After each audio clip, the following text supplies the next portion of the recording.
Hello friends, मेरा नाम Asif. Welcome to my YouTube channel. इस यूट्यूब चैनल के थ्रू मैं आपको सिखाऊंगा सी लैंग्वेज। मेरी यूट्यूब चैनल की ख़ास बात ये होगी कि सभी वीडियो लेक्चर्स हिंदी में होंगे ताकि सभी को समझ आए। फ्रेंड्स, सी लैंग्वेज शुरू करने से पहले हम ये जान लेते हैं कि प्रोग्रामिंग लैंग्वेजेस कौन कौन सी है और कहाँ काम लगती है। इसे जानना बहुत ज़रूरी है। तो चलिए शुरू करते हैं।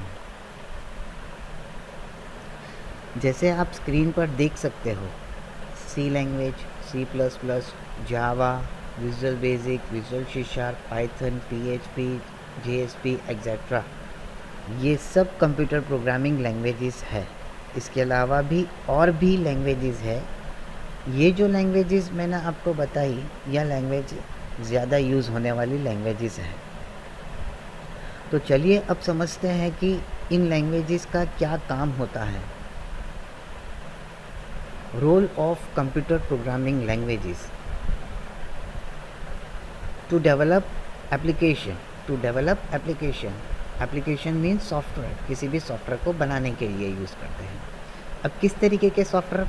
लाइक वेब एप्लीकेशन, जैसे कि वेब एप्लीकेशंस, वेबसाइट्स बनाना हो। डेस्कटॉप एप्लीकेशन किसे कहेंगे?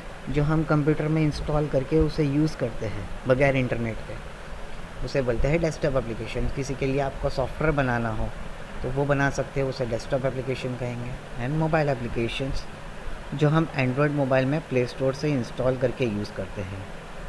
इन तीनों में से किसी भी प्रकार की एप्लीकेशन को बनाने के लिए कंप्यूटर प्रोग्रामिंग लैंग्वेजेस का यूज़ किया जाता है। किसी भी एप्लीकेशन को बनाने से पहले हमें किसी एक लैंग्वेज को पसंद करना होगा।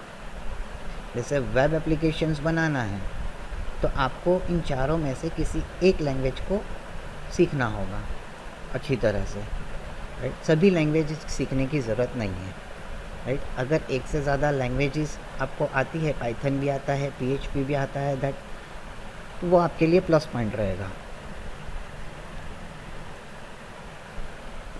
डेस्कटॉप एप्लीकेशंस के लिए आपको विजुअल बेसिक सीखना है। जनरली ज़्यादातर विजुअल बेसिक यूज़ करते हैं डेस्कटॉप एप्लीकेशन बनाने के लिए, और मोबाइल एप्लीकेशंस को बनाने के लिए ज़्यादातर जावा का यूज़ किया जाता है। ज़्यादा प्रोग्रामिंग लैंग्वेजेस का यूज़ किया। सी लैंग्वेज और सी प्लस प्लस सभी लैंग्वेजेस का बेस है। इन दोनों लैंग्वेजेस में सारा फंडा क्लियर हो जाता है। सी प्लस प्लस सीख जाओगे, फिर आपको कोई और लैंग्वेजेस सीखने में दिक्कत नहीं आएगी। क्लियर? सी प्लस प्लस सीख जाओगे, फिर आपको कोई और लैंग्वेज सीखने में दिक्कत नहीं आएगी। यदि आपको वेब एप्लीकेशन बनाने में मास्टर बनना है तो आपको किसी एक लैंग्वेज को सिलेक्ट करना है, सभी लैंग्वेज को सीखना ज़रूरी नहीं।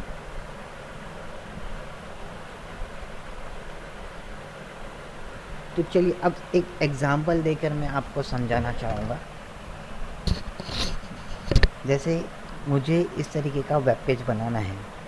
देखिए, जैसे मुझे एक वेबसाइट्स बनानी है, राइट। तो सबसे पहले वेबसाइट्स का डिज़ाइन बनाना होगा। अब डिज़ाइन कैसे बनेगा? तो स्टेप 1, सबसे पहला स्टेप, किसी भी वेबसाइट्स को बनाना है तो सबसे पहले उसका डिज़ाइन बनाओ। डिज़ाइन कैसे बनाओगे? HTML CSS के, मतलब आपको HTML भी सीखना होगा, CSS भी सीखना होगा। यदि अगर आपको डिज़ाइन, हाँ, अगर आपको सिर्फ प्रोग्रामिंग नहीं पसंद आता है, ठीक है, आपको सिर्फ खाली वेब पेज का डिज़ाइन बनाने में मज़ा आता है, तो आप HTML CSS के अंदर मास्टरी कर सकते हो और एज अ वेब डिज़ाइनर आप जॉब कर सकते हो, राइट। तो ये जो आप यहाँ पे यूज़र इंटरफेस देख रहे हो, यूज़र इंटरफेस इसको बोलते हैं जो आप वेबसाइट ओपन करते हो और आपको जो स्क्रीन पर दिखाई दे रहा है उसको बोलते हैं यूज़र इंटरफेस। तो यहाँ पे आपको ये जो इस तरीके का वेब पेज मुझे बनाना है, ठीक है। तो क्विज़ रजिस्ट्रेशन फॉर्म, इसके अंदर फर्स्ट नेम, यहाँ पर टेक्स्ट बॉक्स, यूज़र नेम। तो ये डिज़ाइन बन जाने के बाद पहला स्टेप, आपने डिज़ाइन बना दिया HTML CSS से।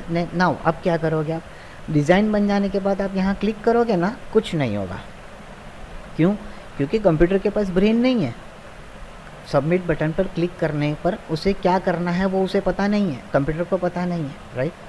तो हमें इंस्ट्रक्शन देना पड़ेगा, हमें प्रोग्रामिंग करना पड़ेगा। जैसे मैंने आपको बताया कि वेबसाइट बनाने के पहले हम लैंग्वेज चूज़ करेंगे, बस उसी लैंग्वेज को यूज़ करके आपको कंप्यूटर को इंस्ट्रक्शन देना है, राइट, एम आई राइट। तो उसी को लैंग्वेज इसका यूज़ करके आपको कंप्यूटर को इंस्ट्रक्शन देना है कि भाई यूज़र ने यहाँ पे प्रॉपर डिटेल एंटर किया है कि नहीं, सारे टेक्स्ट बॉक्स फिल किए हुए हैं कि नहीं है, फ़ोन नंबर प्रॉपर एंटर किया हुआ है कि नहीं है, राइट। और अगर सारी डिटेल यूज़र ने प्रॉपर अच्छे तरीके से एंटर किया है तो आपको क्या करना है, तो ये सारी डिटेल जो यूज़र ने यहाँ एंटर किया है उसे एक डेटाबेस में सेव कर देना है। इस तरीके की इंस्ट्रक्शन हमें कंप्यूटर को देनी होगी, राइट। उसी with the help of programming के थ्रू हमको कंप्यूटर को इंस्ट्रक्शन देनी पड़ेगी कि भाई ये जो भी डिटेल यूज़र ने एंटर किया है वो एक डेटाबेस में सेव हो जावे। हाँ, जैसे मैंने आपको बताया कि कोई भी एप्लीकेशंस को बनाने से पहले आपको एक लैंग्वेज चूज़ करनी है, राइट। इसी तरीके से किसी भी एप्लीकेशंस को बनाने से पहले हमको डेटाबेस भी साथ में चूज़ करना पड़ेगा। जैसे SQL server, MySQL, Oracle. Websites के साथ जनरली एसक्यूएल सर्वर यूज़ करते हैं। जो भी इंफॉर्मेशन हमारे वेबसाइट्स पे यूज़र डालता है, एंटर करता है, जो भी यूज़र एंटर करता है वो सब इस डेटाबेस के अंदर स्टोर करने के लिए एक डेटाबेस को हमको रखना पड़ेगा, कनेक्ट करना पड़ेगा, राइट। M I understood. जैसे आपने किसी वेबसाइट्स पे देखा होगा कि अगर आप किसी एक टेक्स्ट बॉक्स ब्लैंक छोड़ देते हैं, राइट, और आप सबमिट बटन पर क्लिक करते हैं तो क्या होता है, एरर मैसेज आता है, प्लीज़ एंटर लास्ट में, है ना। तो सबमिट बटन की क्लिक इवेंट्स पे यहाँ प्रोग्रामिंग किया हुआ होता है कि भाई तुझे चेक करना है डेटा सबमिट करने से पहले तुझे चेक करने का कि सारे टेक्स्ट बॉक्स ब्लैंक तो नहीं है, सारे फिल किए हुए हैं और अच्छी तरीके से फिल किए हुए, ये तुझे चेक करने का। इस तरीके की इंस्ट्रक्शन कंप्यूटर को दिया जाता है with the help of programming languages, right.